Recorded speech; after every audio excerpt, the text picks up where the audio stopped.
Hello students, welcome to all of you in the knowledge. Today we will discuss the quiz 4. Clear?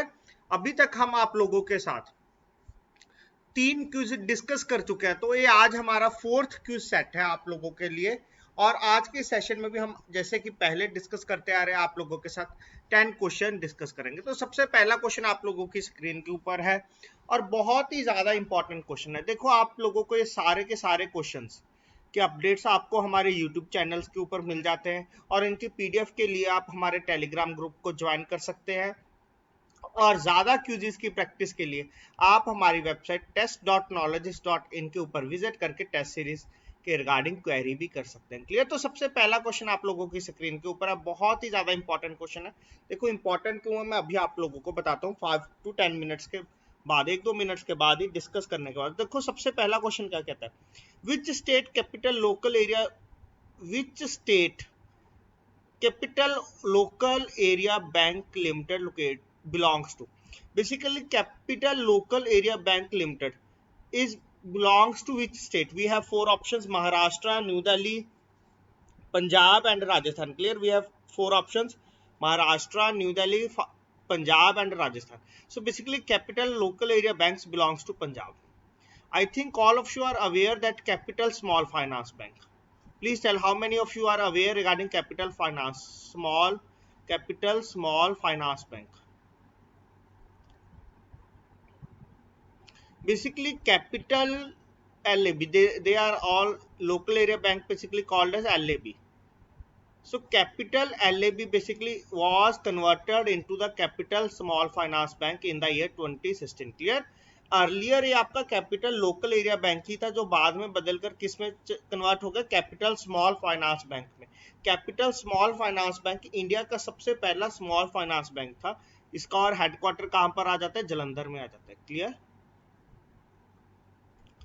तो थोड़ा सा इसके regarding हम देख लेते हैं। So option C is the correct answer, जैसे कि हम ऑलरेडी डिस्कस कर चुके हैं। So this bank was established on 14th January 2000. It's area of operation includes 3 districts: Jalandhar, Kapurthala and Hoshiarpur in Punjab. Clear? Basically इसके मेन 3 डिस्ट्रिक्ट्स में एरिया ऑफ ऑपरेशन था तब के टाइम में। अब तो ये काफी ज्यादा, जब का स्मॉल फाइनेंस बैंक बना है, काफी ज्यादा इसके ऑफिस आ चुके हैं। हर एक डिस्ट्रिक्ट में आपको इसका एक ऑफिस मिल जाएगा। समझ आ रहा है? तो ये इंपॉर्टेंट क्वेश्चन था इसके रिगार्डिंग की, जो capital finance bank, capital local area bank है, यही आगे चलकर आपका कैपिटल स्मॉल फाइनेंस बैंक बना है। तो नेक्स्ट क्वेश्चन आप लोगों की स्क्रीन के ऊपर है। So when was the IFCI, industrial finance corporation of India setup in India? Clear? Basically when was the Industrial Finance Corporation of India set up in India? So you have four option: 1945, 1948, 1944, 1956. देखो सबसे पहला question तो आपके दिमाग में ये आना चाहिए कि इंडिपेंडेंस से पहले बना या बाद में बना। क्लियर? उसी के बाद हम करेक्ट आंसर की तरफ बढ़ते हैं। क्लियर? देखो जब भी कभी इस तरह का क्वेश्चन आता है तो ध्यान से सोचो कि यार इस तरह का डिपार्टमेंट आजादी से पहले बना हो सकता है या बाद में बना हो सकता है, क्योंकि हमें ऑप्शंस तो दो ऑप्शन आपके इंडिपेंडेंस से पहले के या दो ऑप्शन आफ्टर इंडिपेंडेंस है। क्लियर? तो प्लीज जल्दी जल्दी आंसर बताइए जिनको इसके रिगार्डिंग नॉलेज है, उसके बाद हम क्वेश्चन डिस्कस करते हैं। देखो इसका आंसर क्या आ जाएगा? Option number B. देखो आफ्टर इंडिपेंडेंस तभी देश को जरूरत पड़ी कि इंडस्ट्री की डेवलपमेंट के लिए हमें फाइनेंस की रिक्वायरमेंट है, तो हमें कुछ इस तरह का डिपार्टमेंट सेटअप करना पड़ेगा। Clear? So it is basically IFCI. So Industrial Finance Corporation of India was set up on July 1, 1948. देखो ये कब सेटअप करेगी? 1 जुलाई 1948 को। और कहां पर? In New Delhi.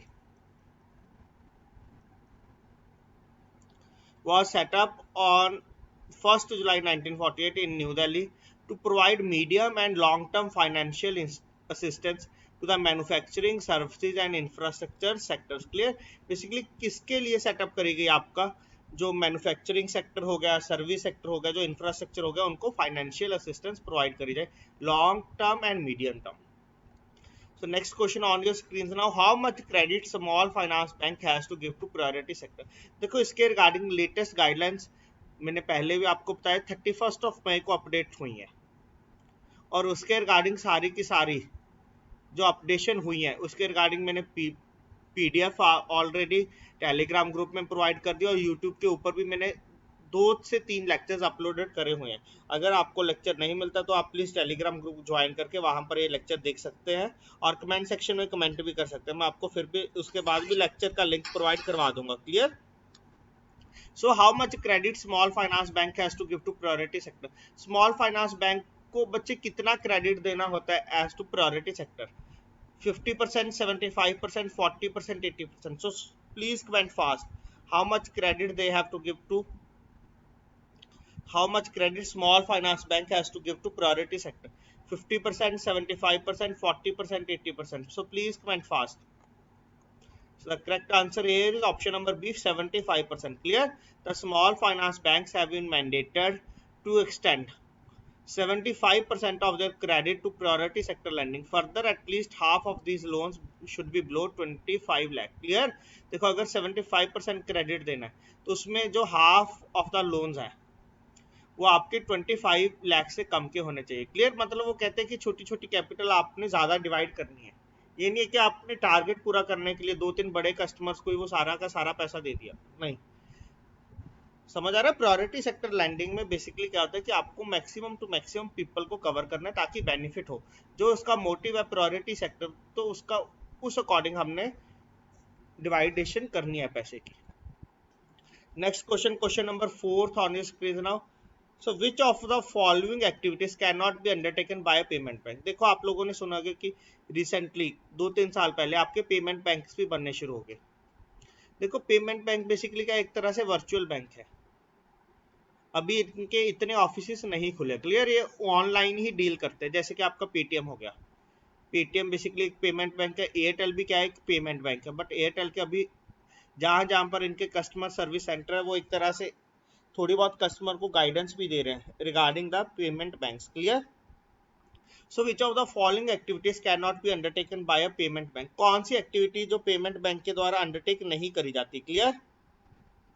Accept deposits, payment of utility bills, lending money, none of the. देखो जिनका पेटीएम के ऊपर अकाउंट है उनको पता है कि पैसे तो एक्सेप्ट करता है। Clear?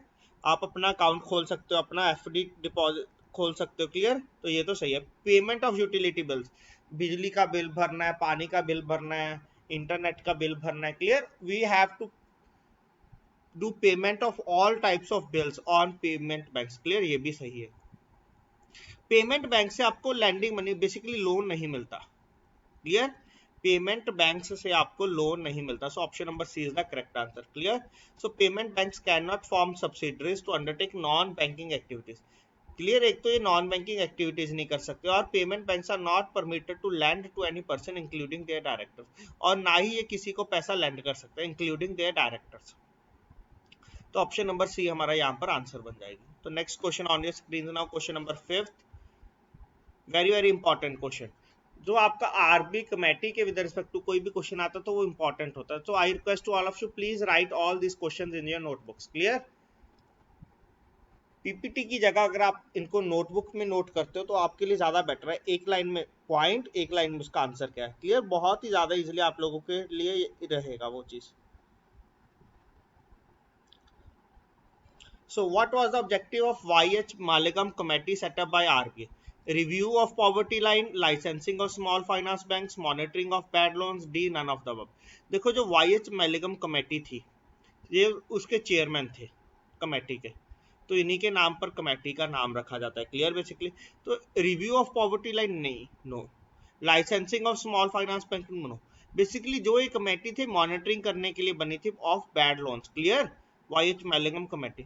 So Reserve Bank of India has constituted an expert committee in 2018 to look into the entire gamut of issues relating to classification of bad loans, effectiveness of audits and rising incidents of frauds. So the committee was headed by YH Malagam। देखो जैसे कि अभी सभी को पता है कि bad bank एक बना है। क्लियर? एक एंटिटी बनने वाली आने वाले टाइम में, तो इसके रिगार्डिंग भी हम आने वाली क्लासेस में पढ़ेंगे कि बैड बैंक क्या है। क्लियर? आने वाली क्लासेस में आप लोगों के लिए काफी नए नए टॉपिक्स के ऊपर एमसीक्यूज आने वाले हैं। जैसे कि आईबीसी के ऊपर काफी स्टूडेंट्स की डिमांड है, उसके ऊपर 2 सेशंस एमसीक्यूज के होंगे। आपके प्रायोरिटी सेक्टर लैंडिंग के ऊपर 5 सेशंस होंगे, 50 क्वेश्चन हम डिस्कस करेंगे। बेसल नॉर्म्स के ऊपर हम 30 क्वेश्चन आप लोगों के साथ डिस्कस करेंगे कि आप लोगों को एग्जाम में बिल्कुल भी दिक्कत ना आए। तो नेक्स्ट क्वेश्चन आप लोगों की स्क्रीन के ऊपर है, question number 6। So which of these banks is regulated by the Reserve Bank of India? इनमें से कौन कौन से बैंक्स हैं जो रिजर्व बैंक के द्वारा रेगुलेट करे जाते हैं? देखो लोकल एरिया बैंक बिल्कुल ही रिजर्व बैंक के द्वारा रेगुलेट करे जाते हैं। कोऑपरेटिव बैंक से हम ऑलरेडी लास्ट क्लास में पढ़ चुके हैं, 1965 में बैंकिंग रेगुलेशन एक्ट के अंडर सेक्शन 65 आपका सेक्शन 56 ऐड करा गया था, तो कोऑपरेटिव बैंक भी बैंकिंग रेगुलेशन एक्ट के अंडर आ गए थे आपके। तो अगर बैंकिंग रेगुलेशन एक्ट का तो रिजर्व बैंक ही उनको रेगुलेट करेगा, कमर्शियल बैंक तो सारे रिजर्व बैंक रेगुलेट करता है। तो पहले तीनों पॉइंट सही है, तो option number D is the correct answer. Clear? So SBI RBI regulates commercial banks, regional rural banks, local area banks, cooperative banks, financial institution including development financial institution and non banking financial companies. Clear? ये सभी के सभी किसके द्वारा regulate करे जाते हैं? आपके आरबीआई के द्वारा रेगुलेट करे जाते हैं। तो next question, question number 7 on your screens now. Basically, which RBI department regulates the non-banking financial company? RBI का कौन सा डिपार्टमेंट है जो NBFC को रेगुलेट करता है? ये आपके लिए क्वेश्चन है। RBI का ऐसा कौन सा डिपार्टमेंट है जो NBFC को रेगुलेट करता है? DBS, DBOD, DNBS and UBD। देखो यहाँ पर अगर हम ध्यान से देखें, डी तो सभी को पता चल रहा है, डी तो डिपार्टमेंट है, डी तो यहाँ पर डिपार्टमेंट आ जाएगा। देखो नॉन बैंकिंग फाइनेंशियल कंपनीज को कौन सा, देखो नॉन बैंकिंग, यहाँ से एनबी से नॉन बैंकिंग हो सकता है। क्लियर? एनबी से, तो यहाँ से हमें आइडिया लगता है। देखो यहाँ से बैंकिंग है बी से, ये भी बी से बैंकिंग है, ये भी बी से बैंकिंग है। डी का यू का अभी मतलब नहीं समझ आ रहा है। क्लियर? डी का तो डिपार्टमेंट हो गया, तो इसी से हम ऑप्शन नंबर सी की तरफ बढ़ सकते हैं। Clear? Department of non banking supervision. Clear? देखो जब आंसर नहीं आता तो इस तरह से देखना भी पड़ जाता है कई बार, अगर हिट एंड ट्रायल से भी हमारा आंसर सही हो जाता है। So option number C is the correct answer. Department of non banking supervision और DNBS regulates and supervises the non-banking financial companies. Clear?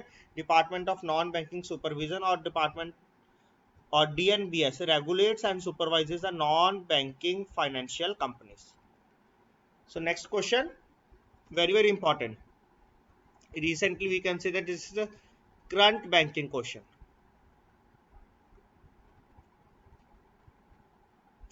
So basically सबसे पहले तो हमने आज देखा था कैपिटल लोकल एरिया बैंक, वो आपका सबसे पहले आपका स्मॉल फाइनेंस बैंक बनाएगा, कैपिटल फाइनेंस बैंक। यहाँ पर which is the first urban cooperative bank, सबसे पहला अर्बन कोऑपरेटिव बैंक कौन सा है? That is approved to convert into small finance bank. Clear? Which is the first urban cooperative bank that is approved to convert it into small finance bank. Clear? सबसे पहला आपका urban cooperative bank कौन सा है जिसको approvement मिली है किस में कन्वर्ट होने की? स्मॉल फाइनेंस बैंक के में। तो आपकी स्क्रीन के ऊपर 4 ऑप्शन है, Bharat cooperative bank, Shivalik mercantile cooperative bank, Punjab and Maharashtra cooperative bank, D option Bombay mercantile cooperative bank. तो सबसे पहला अर्बन कोऑपरेटिव बैंक कौन सा जिसको स्मॉल फाइनेंस बैंक में चेंज कर दिया गया? प्लीज जल्दी जल्दी कमेंट सेक्शन में आंसर करें। इसका आंसर है Shivalik mercantile cooperative bank. Clear? Option number B. The Reserve Bank of India is recently granted in principle approval to Shivalik Mercantile Cooperative Bank to convert into a small finance bank. Clear?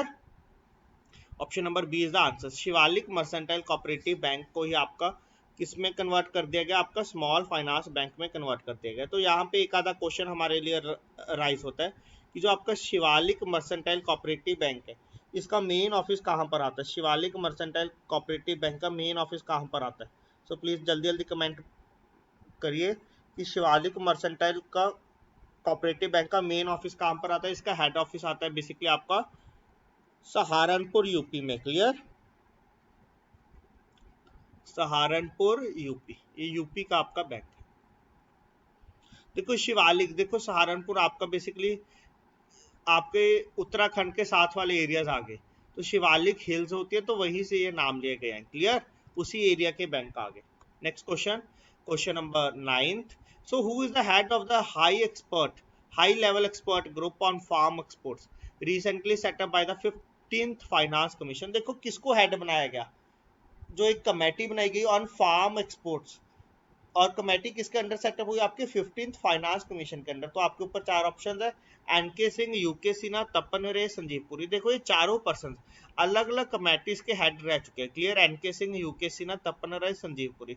तो इस committee का head कौन रहेगा? Who is the head of the high level expert group on farm export recently set up by the 15th finance commission. तो इसका answer क्या जाएगा? Please जल्दी जल्दी कमेंट करिए। इसका आंसर आ जाएगा option number D, Sanjeev Puri. Clear? Option number D is the correct answer. The 15th Finance Commission, recently set up by a high-level expert group on farm exports. The group is to be headed by the chairman and managing director of ITC, Sanjeev Puri. Clear? देखो ITC company के बारे में तो I think सभी जानते होंगे। देखो इसकी मार्केट में कॉपीज भी आती है।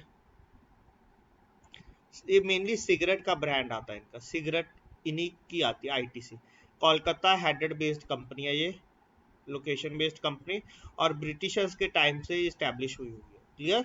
मोर देन 100 ईयर्स हो चुके हैं इस कंपनी को। So last question on your screen now of today's session, which Indian public sector bank launched startup banking initiative. देखो इस तरह के क्वेश्चन भी आते हैं एग्जाम में। तो इसके रिगार्डिंग मैं एक आप लोगों के लिए स्पेशल सेशन भी लेकर आने वाला हूँ यूट्यूब के ऊपर बहुत ही जल्द। क्लियर?